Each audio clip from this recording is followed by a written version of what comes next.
may tinik. May tinik po yan, sabi nila. Medyo nakakaba kasi parang butete. Pero kinakain po yan mga lods. Ito ang pinakamasarap sa adobo sa gata.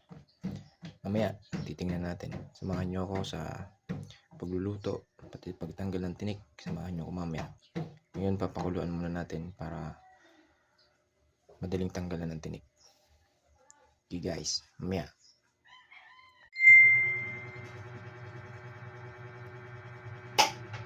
Ten years bago mahumang.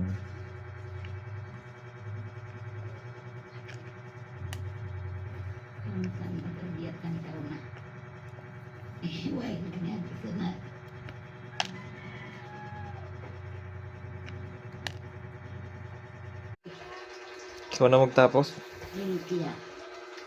Hindi kaya sana akong pasensya.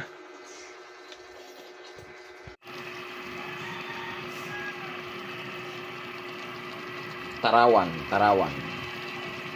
Adobo sa gatang tarawan.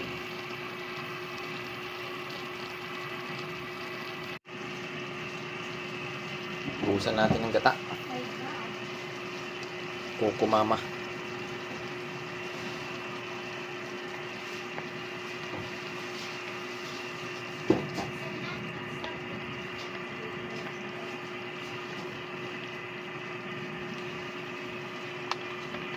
Ganyan.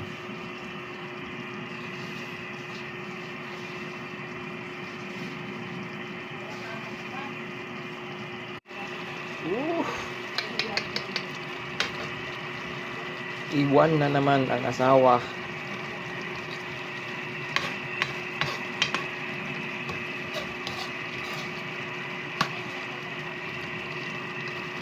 Juicy.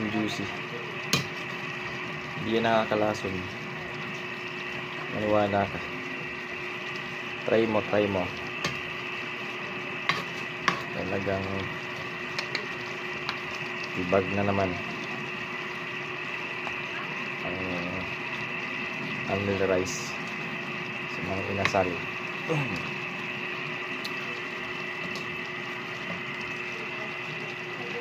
Thank you.